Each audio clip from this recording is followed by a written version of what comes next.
মানুষের জীবন ও মৃত্যু আল্লাহ কর্তৃক নির্ধারিত। যার যতদিন হায়াত আছে সে পৃথিবীতে ততদিন বেঁচে থাকবে। আবার যার যেখানে যে অবস্থায় মৃত্যু লেখা আছে তাকে সেখানে সেই অবস্থায় মৃত্যুবরণ করতে হবে। এই ব্যাপারে মানুষের কোনো হাত নেই।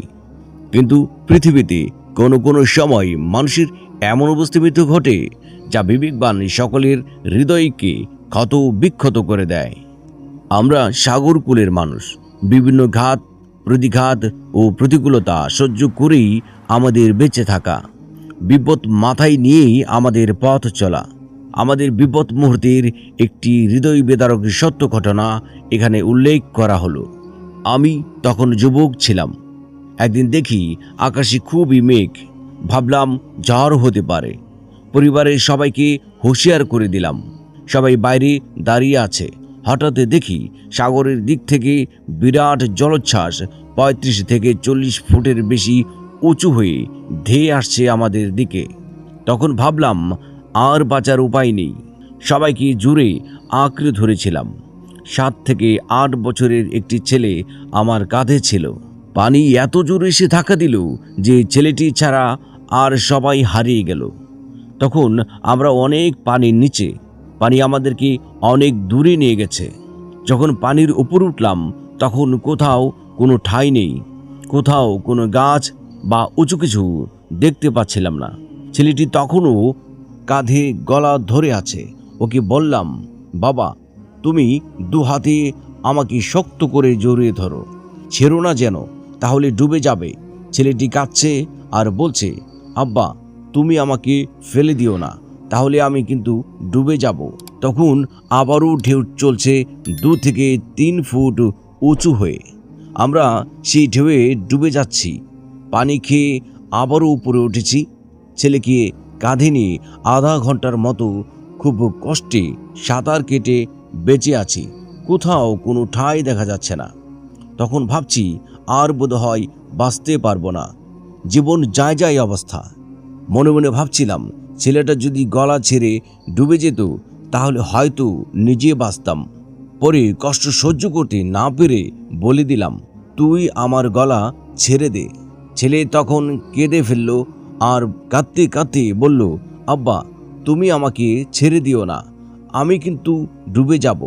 বারবার বলার পরও যখন ছেলেটি গলা ছাড়ছে না তখন আমি হাত ধরে টেনে দেই।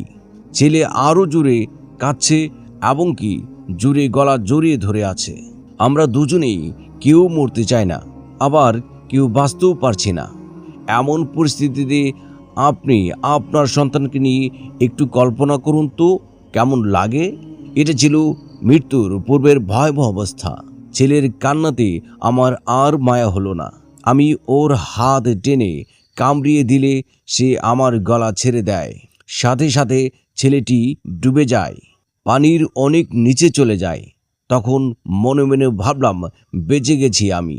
আর মাত্র 5 মিনিট পর আমার পায়ের নিচে গাছের একটি ডাল লাগলো। আমি তার উপরে দাঁড়ালাম। সাথে সাথে ছেলেটির হৃদয় বিদারক কান্না জড়িত কথাগুলি আমার কানে ভেসে আসলো। চোখে বাঁধ ভাঙা অশ্রু নেমে এলো। তখন ভাবছি, এই তো ঠাঁই পেলাম, তবে কেন আমার ছেলেকে পানিতে ফেলে দিলাম? এটা কি করলাম আমি? এইটুকু সময় আমি তাকে ধরে রাখতে পারলাম না। কত বড় ভুল হয়ে গেল। আমি সেখানে দাঁড়িয়ে জায়গাটিও বুঝতে পারছি। পানি সরে গেলে ওখানে লাশ পাওয়া যাবে। 1.5 দিন পর পানি সরে গেল। আমি গাছে ছিলাম, একটু ক্ষুধাও লাগেনি, ঘুমও আসেনি। তারপর ছেলের লাশ সেখানে পেয়ে আরও কষ্ট হলো, যে কষ্ট আমি আজও ভুলতে পারছি না। আমার এখন কয়েকটি ছেলে মেয়ে, বয়স 60 বছর, তবুও ওই স্মৃতি আমাকে পাগল করে দেয়। তাই মাঝে মাঝে ভাবি, দুনিয়ার এই অবস্থা হলে কিয়ামতের দিন কি অবস্থা হবে। সেখানে কোনো দিন মরণ হবে না, কেউ কাউকে সাহায্য করবে না। শিক্ষা, দুনিয়ার এই ঘনস্থায়ী জীবনে মানুষ নিজেকে বাঁচাতে যদি কলিজার টুকরা সন্তানকে ছেড়ে দিতে পারে, তাহলে কিয়ামতের ভয়াবহতায় মানুষ কি করবে সেটা চিন্তার বিষয়।